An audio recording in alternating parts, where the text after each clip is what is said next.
Oh, hey. Alright, let's go. No, you. Alright, so, what should we start with? The beginning. Atlantic revolutions in global context. That's like basically just saying how the Enlightenment sparked a bunch of revolutions that inspired each other and led to like more equality worldwide. Yes. And yeah, I'm pretty sure Chris just said this, but it was based off the Enlightenment. So that's a basic to know. Yeah. Yeah, it was like a quote-unquote world crisis from Yeah, the yeah, mid-18th century to the mid-19th century. Mm-hmm. Because there was a lot of uprisings everywhere and a lot of like revolutions. Oh, also with the Atlantic revolutions, they inspired like imperialism amongst the newly united nations. Yeah. What? All right. The last Wait. paragraph. Oh, really? That's a paragraph? Yeah. Talks about like imperialism. You know, like Napoleon in France. Basically, everything in that red section is covered in all the blue sections that we're going to go to. So, let's start with the North American Revolution. All right. So, it was 1775 to 1787. No, Yeah. really? Hey, shut up, Chris. At the beginning, Britain wasn't Britain was still not paying attention to America, basically. What the heck? Many of the elites kept or thought of themselves as Englishmen, and nobody really wanted to change anything because being part of the British Empire meant like protection. Yeah. And they were basically access living to a markets. good life. They were living a good life. British wasn't cracking down on them. Mm-hmm. Then Britain started to focus on them more because war debt taxed them. Yeah. Yeah. They rose taxes and the tariffs, like the ocean trade taxes. Yeah.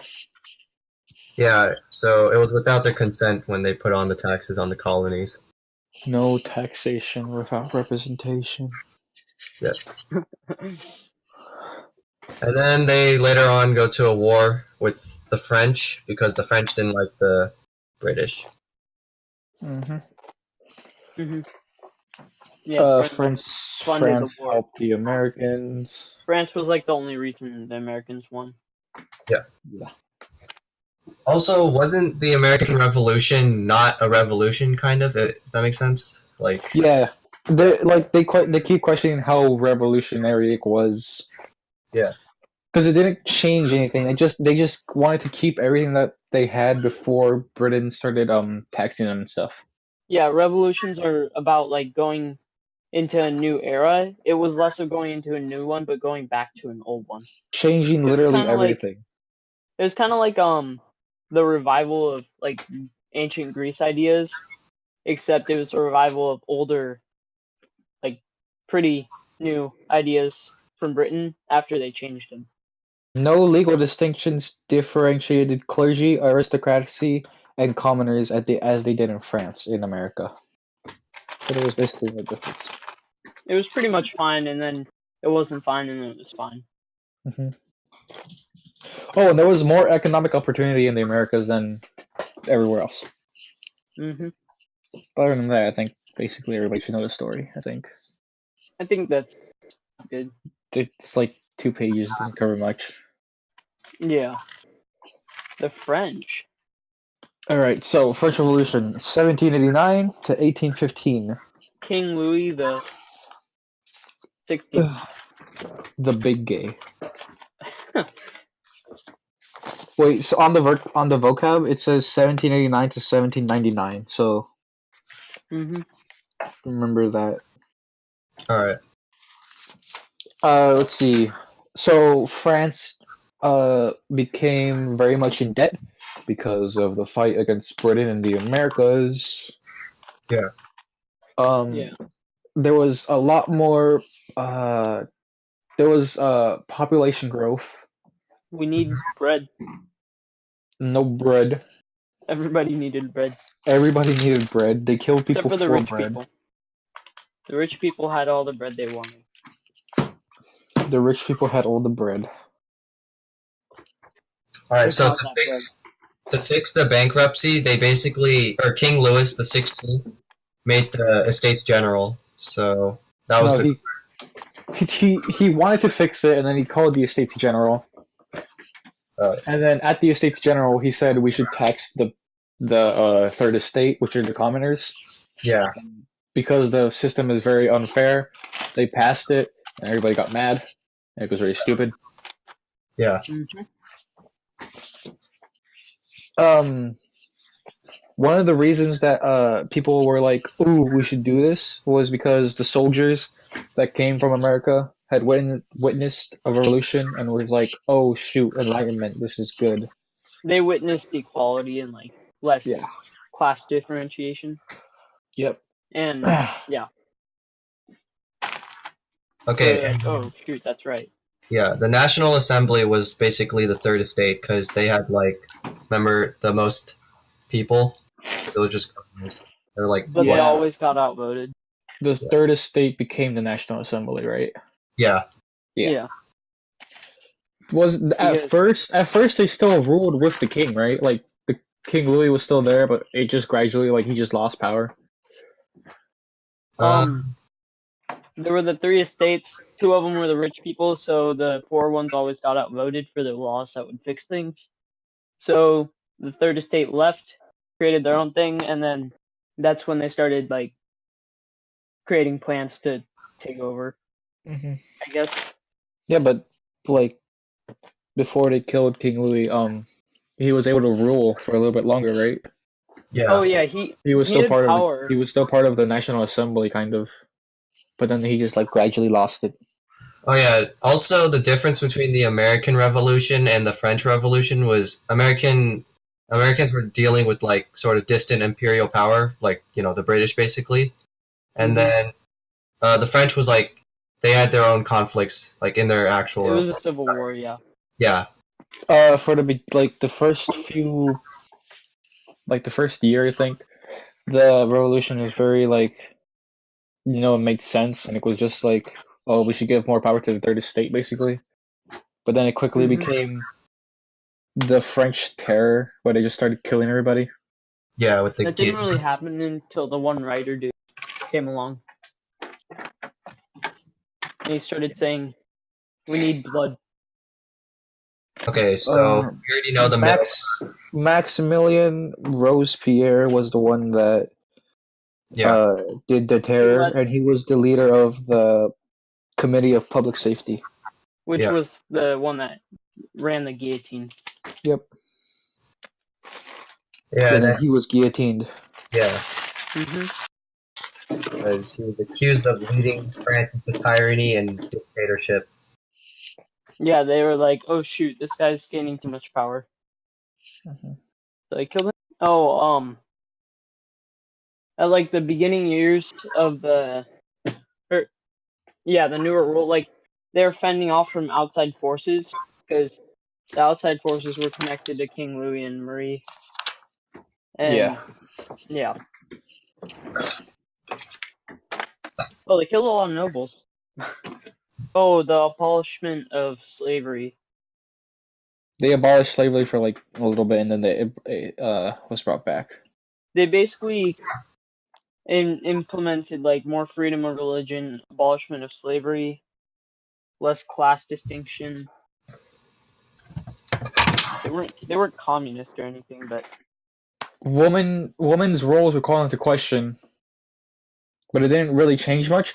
And then they established some women's clubs, which were making demands for more wages and blah blah blah.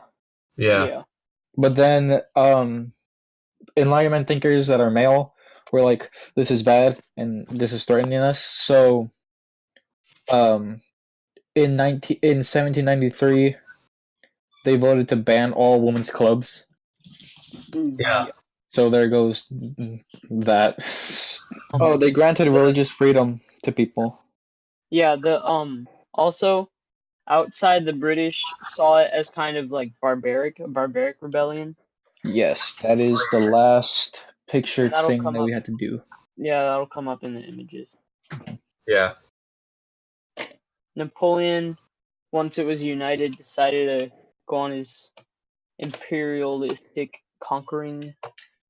And he took over a lot of Europe, Western Europe at least, Yep, and it led to more revolution. it led directly to the Haitian Revolution, really. And the Spanish Latin American ones. Yep, and then last thing, when Napoleon took over, some of the stuff that the French Revolution had gained were lost. I don't know specifically what, but some of the stuff was lost. The monarchy was kind of brought back, I think. Also, Britain and Russia were against his His takeover. Yeah. Well, yeah, that's because he was taking them over. Yeah. Also, people that he was conquering were also against it. They didn't like it. Well, yeah, he was conquering them. Yeah, now we're on the Haitian Revolution. From Alright. 1791 to 1803. At least that's what it says on the vocab. It says 1804, but it's like, Yeah, 1 year off. I wouldn't say it's the same thing, but that's pretty much the same thing. Yeah, that's fine. We already know that Haiti basically was, it had all the plantations. They had like 40% of the sugar, 50% of the They had coffee. 8,000 It was plantations. 8,000 plantations, 500,000 slaves, 40,000 white elites, and 30,000 mixed race. It produced 40% of the sugar and 50% of the coffee. Yeah. All on page 792. I'm just gonna go in order of like what I took notes on the textbook. So I'm just gonna mention that in 1791, the slaves burned down thousands of the plantations, and they killed many of the white and mixed race people. Yeah, it kind of it like screwed production. Like they're producing a lot, and they burned down, a bunch of the plantations. No more coffee and sugar. There was a lot of like social tension between all the slaves and the mixed races and the whites, which caused the violence to happen. Basically, the French Revolution to the white people suggested greater autonomy for the colony and fewer economic restrictions. But they didn't like the demands of the poor whites, who wanted equality of citizenship for all white males. Yeah, it was like separate. It was built off separate goals, but it was all like a similar main goal, I guess. They wanted different things, but they needed to do the same thing to get those things. Mm-hmm. Both white groups opposed the instances of free people of color who wanted the rights of man, basically equal treatment. And then the slaves, challenged the entire slave labor system. So it just meant different things to all the different races and classes. Yeah. But in the end, they all just wanted the French gone. It's important to mention during the warring fighting time, the British and the Spanish tried to get on it because they wanted that, healthy land, agricultural land that thick land. But they ended up just getting kicked out by the rebellious slaves. Yeah. Also, it was the only successful slave rebellion in history. It was led by what, Toussaint Louverture.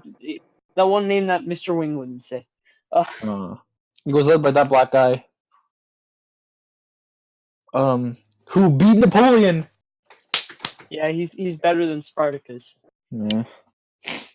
He actually succeeded. And it says Haiti's independence was on January 1st, 1804. Yeah. The guy created the first Constitution of Haiti, Black George Washington. Yeah.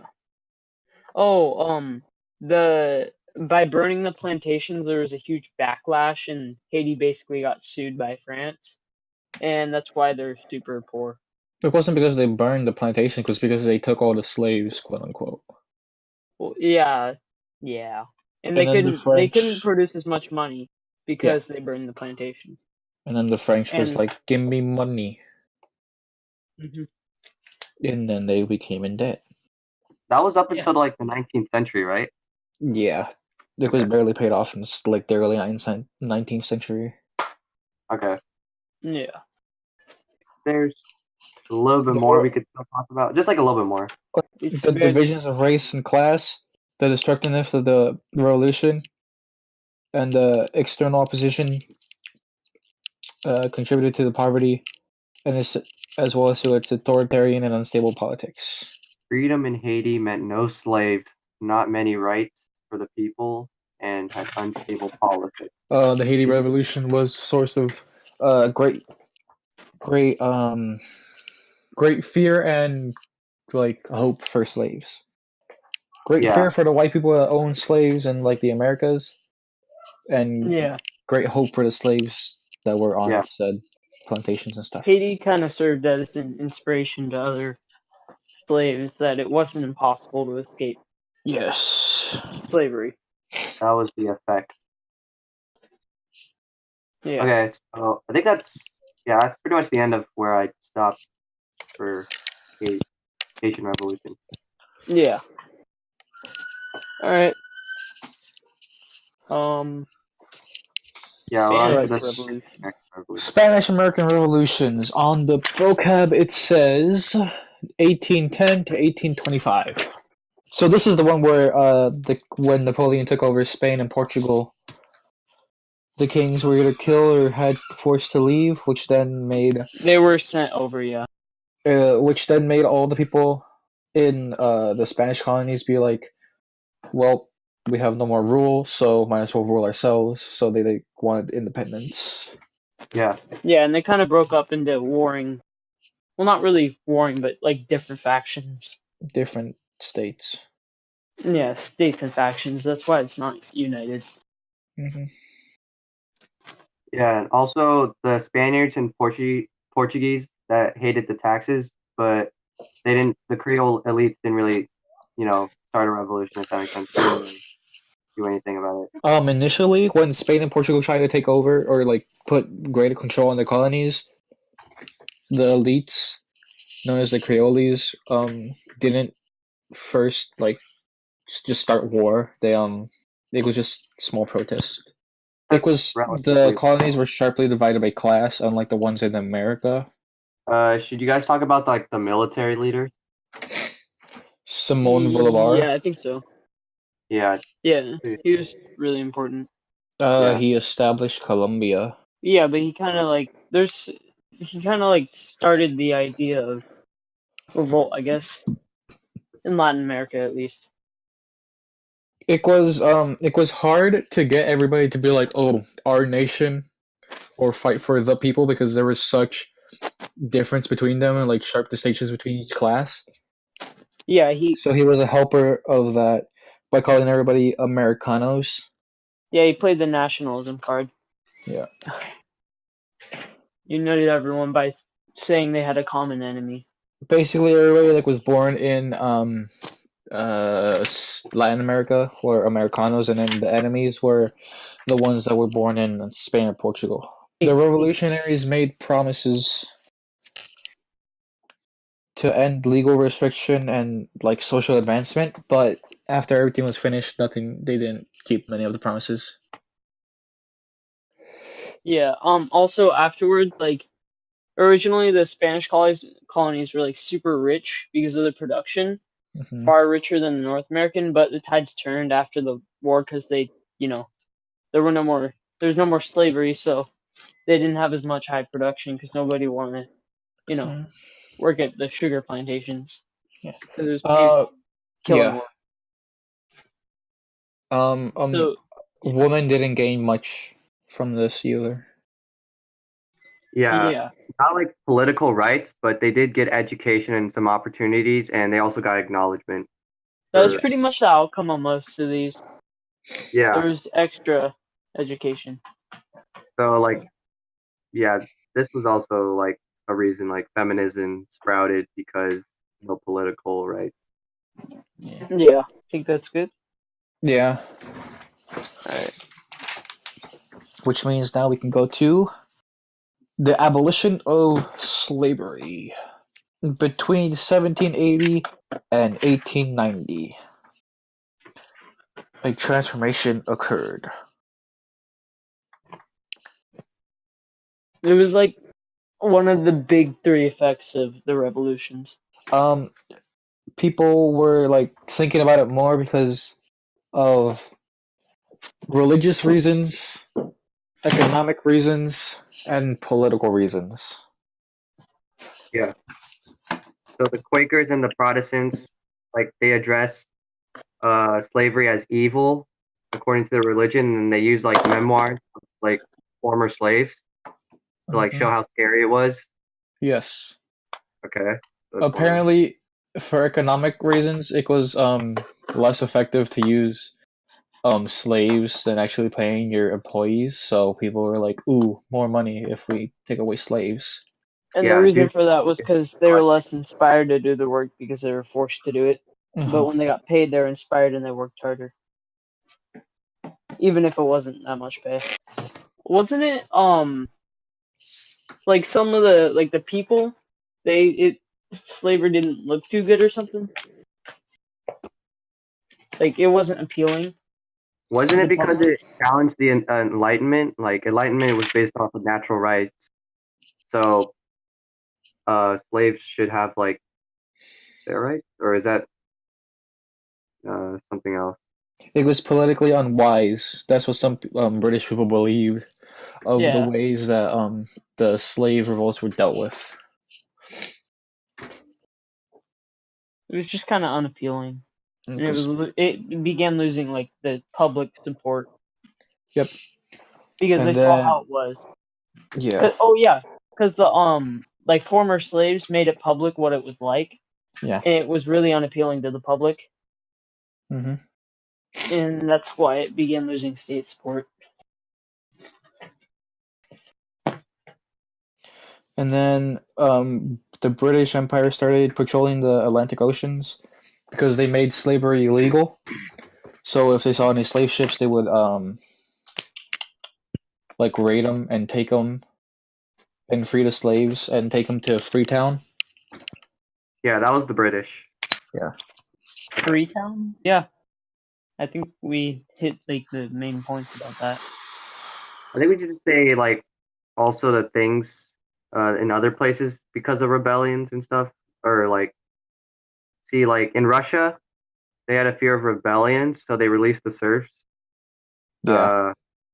Okay, and then yeah, but then the serfs or the slaves, former slaves, were poor after their release, and they had no political power. Yeah. They're kind of done for either way. Yeah. But it still helped a little bit because some found opportunity. Yeah. Also, didn't some certain places continue to slave trade even if it was declared illegal afterwards? Like maybe Yeah, some places still do. I know Africa was one of them. Not the other. I think it was like a European. Yeah, some European countries. Yeah. European and Yeah, African. the Islamic Empire still practiced slavery because they didn't see anything wrong with it, really. Well, Yeah. for the They most were yeah, like, lack of they were slavery. like the Quran, like, free people and stuff, but it was just a suggestion or recommendation to end it. They weren't really That's like, no why- more slavery. yeah, that's why the Yeah. majority of them didn't practice it, but the ones who did, did. Yeah. Yeah, because due to like not many people doing it, there was not a lot of slave revolts. But then Muslim authorities were against slavery because it was against the Quran. It was only removed after a while into the 20th century because of the pressure of international opinions. Yeah. 801, the last sentence of the blue thing. I guess the last thing is just economic lives of the former slaves did not improve dramatically. Yeah. Yeah. Like That's a there was big no part. redistribution of land. Yeah. And there was still like opposition to them, like the Jim Crow laws in America. But remember, the southern U.S. still continued slavery. Remember, that's the So then that led to the Civil War between the North and the South. Yeah, that's why there are so many like stereotypes and issues with racism. Of Negroes. Is Spanish for black. Alright, I think the last thing would just be since nobody was buying any more slaves, the price of slaves dropped in Africa, and they started to use them more in Africa. Yeah. So there was still slavery in there. So when the European nations conquered Africa, they were like, "We're doing it to free slaves," Yeah. even though they practiced slavery themselves. Yeah. Also, the African societies were producing crops the world needed and stuff. Yeah, they basically just switched from focus to focus on whatever the world wanted.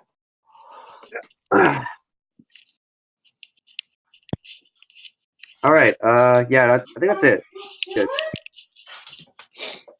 Alright, so now nations and nationalism. All right. Almost done. Just this and feminism. All that. Yep. Um, basically before, I don't know, I need a date. Give me a date.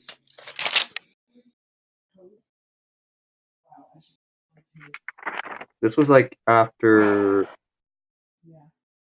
Nationalism? I guess, okay, well, let's say, basically before, at the very least, by the French Revolution, there was no such thing as a nation. It was just a state or an empire, but everybody was all different and stuff. Yeah, it began at the end of the French Revolution. An idea that people weren't defined by race or religion or gender. They were defined by where they What- lived, really. What Yeah. nation they were in. What language they spoke. It was a nationality if you spoke the same language, if you believe the same religious things, if you live in the Common same place. He told us, like, there were 2 or 3 main things about nationalism. I wrote them down somewhere. I think I did too. Yeah. It says... Yeah. Commonality meant belonging in a nation to the people. Yeah. Everybody was more common. Yeah. Yeah, also, what helped commonality, like, spread was the printing press because it printed in the bigger languages. So Yeah. people converted them and the smaller ones kind of died out. Yeah, Yep. everybody became more common, more of the same. We speak the same language, so now we're the same person, basically. And then politically, like, people that were running for insert political position here refer to everybody as, like, I'm gonna do this for the people, or I'm gonna do this for my nation and stuff, instead of whatever they used to say, I don't know. Yeah. Mr. Wing was like, Trump and Make America Great Again. Hitler was nationalistic. Mm-hmm. Those were like the 2 main examples he gave. Yeah. Then nationalism also united some states, but also like made others aware. So, like for example, Greece and Italy, they were unified due to nationalism, and then like Greece became independent from the Ottoman Empire. Because they were their own thing. They weren't Ottoman, they were Greeks. Yeah. Yeah. So help that people, I don't know, believe in themselves more, declare their own independence. Yeah. Oh, and then since everybody was referring to each other as like a nation and stuff, wars weren't between just kings now, it was between the whole nation. Yeah. Yeah. So That now was more like people volunteered to fight for said nation and stuff, so things Yeah. like World War One happened. That's kind of how Total War came about. The people of the nation contributed because they believed in their nation. Yes. Yeah. So like, entire nations against each other was like, World War One, like you said. Or yeah, it caused World War One. I wrote down France and the U.S. Saw nationalism as a way of involving the people in political life. Oh yeah, and then since we talked about like commonality, so like following a culture such as like the printing and the publishing of European languages, and like speaking it. So basically, people would assimilate into the dominant culture, like the dominant language. Like, if you speak, like, I don't know, French, then, you assimilate to the French culture, kind of. And then, Yeah. yeah. Going on about common language equals part of a nation. Yeah. Yeah. And then he said some people disagreed with that and, they didn't like nationalism. We talked about like how the, India and the Chinese movements, fought imperialism because they were inspired from nationalism. So like instead of being like diverse, they were like a single nation, and that like also not an empire, but just a national like united like just United States.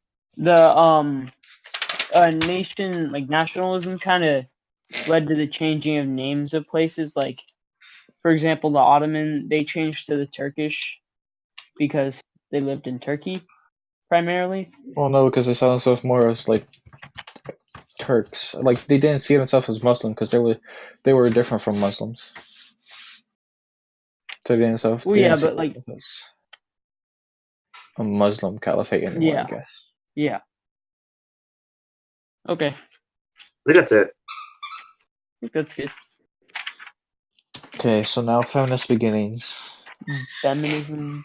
Okay, so feminism, or basically how the feminist movement started was because the Enlightenment, saying that all people are born with natural rights and they're equal, but did that include women?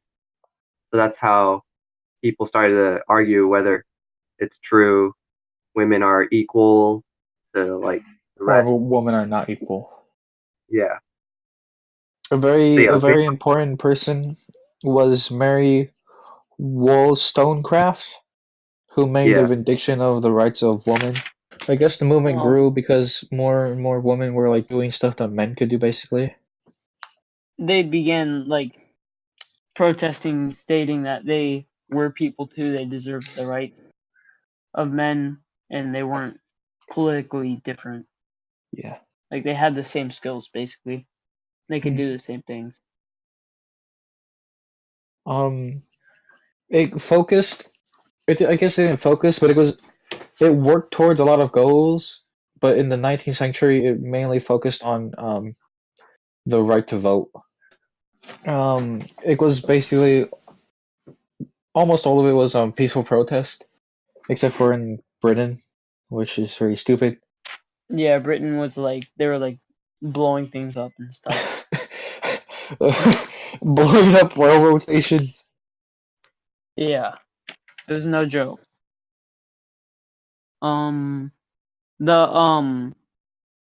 Like it says here, beyond these concrete accomplishments, the movement prompted an unprecedented discussion about the role of women in modern society.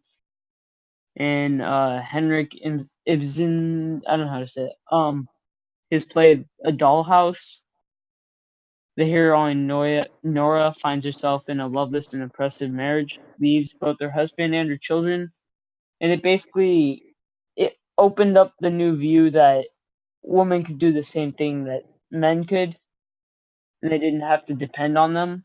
And it did strike the European audience as like new and kind of scary, and they were quote unquote riveted and outraged. Yeah.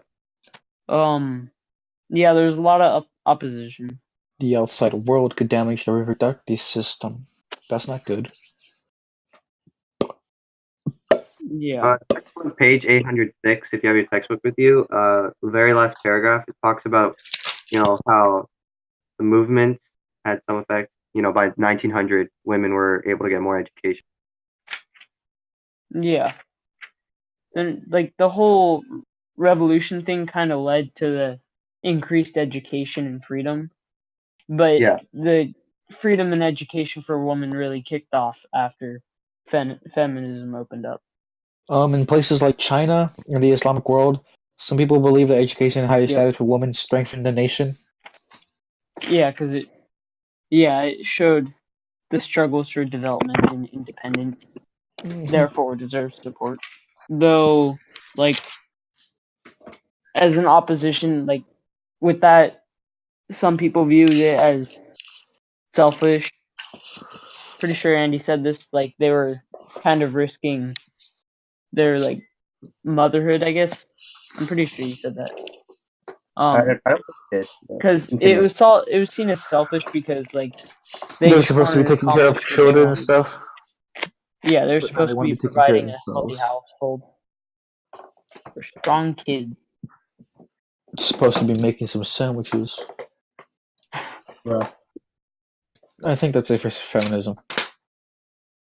I mean, that's the last topic. Ballin' like my nigga.